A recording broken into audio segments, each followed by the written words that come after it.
بڑے بڑے انعامات اللہ کے ایسے ہیں جو اللہ نے سب کو عطا کیے ہیں، کسی بھی دھرم کا ماننے والا ہو، کسی بھی مذہب سے اس کا تعلق ہو، اللہ نے سب کو عطا فرمائے ہیں۔ لیکن آج کی گفتگو میں ایک خاص انعام کا تذکرہ کرنے والا ہوں جو اللہ رب العزت نے صرف ہمیں یعنی اہل ایمان کو عطا فرمایا ہے۔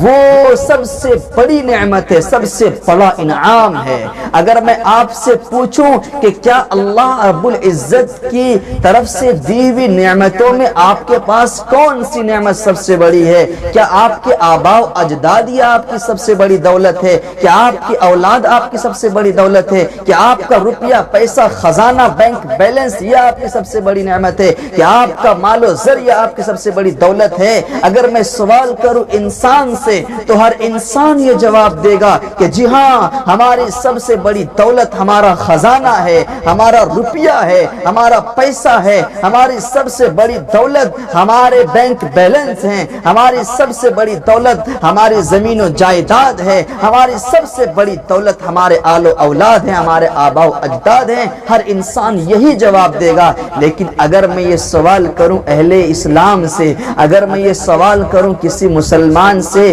کہ بتاؤ تمہارے پاس سب سے بڑی دولت کون سی ہے، اگر میں یہ سوال کروں ان سے جنہوں نے نبی اکرم صلی اللہ علیہ وسلم کا کلمہ پڑھا، اگر میں سوال کروں مسلمان سے، میرا سوال ان سے جنہوں نے لا الہ الا اللہ کو مانا کہ اللہ کے سوا کوئی معبود نہیں اور محمد رسول اللہ اللہ کے پیغمبر سچے نبی اور رسول ہیں، سوال ان سے ہے جنہوں نے کلمے کو مانا، میرا سوال ان سے ہے جنہوں نے اللہ کو ایک مانا، قرآن کو ایک مانا، مذہب اسلام کو سچا دین مارا، میرا سوال ان سے ہے کہ بتاؤ تمہارے پاس سب سے بڑی دولت کیا ہے؟ کیا تمہاری ماں تمہارا باپ سب سے بڑی دولت ہے، یا تمہارے آل و اولاد سب سے بڑی دولت ہے، یا تمہارا روپیہ پیسہ خزانہ یہ سب سے بڑی دولت ہے؟ میرا سوال اہل اسلام سے ہے تو ہر انسان یہ جواب دے گا، ہر مسلمان یہ جواب دے گا، ہر اہل ایمان یہ جواب دے گا کہ نہیں نہیں، میرے پاس ایک نعمت ایسی ہے، ایک دولت ایسی ہے کہ جس کے لیے ہم اپنے باپ کو قربان کر سکتے ہیں، ماں کو قربان کر سکتے ہیں۔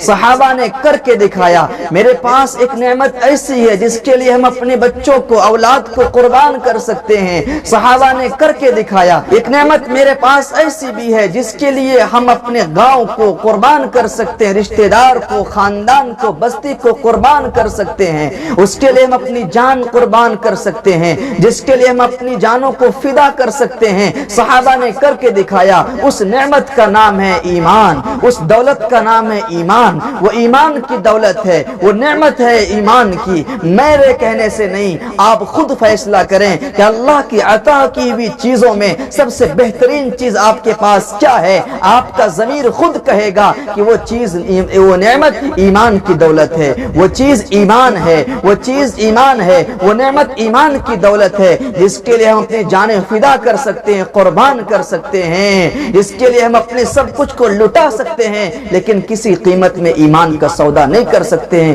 ایمان کو ہم کسی صورت میں بدنام نہیں کر سکتے ہیں، ایمان کو ہم فروخت بیچ نہیں سکتے ہیں۔ ہمارے پاس سب سے بڑی دولت، قیمتی سرمایہ ایمان کی دولت ہے۔ دشمن یہ چاہتا ہے کہ ہم ایمان چھوڑ دیں، دشمن یہ چاہتا ہے کہ ہم ایمان چھوڑ دیں، گھبرا کر رسول کا فرمان چھوڑ دیں۔ مرنا ہمیں منظور ہے، مر جائیں گے، مگر ممکن نہیں ہے کہ ہم دولت ایمان چھوڑ دیں۔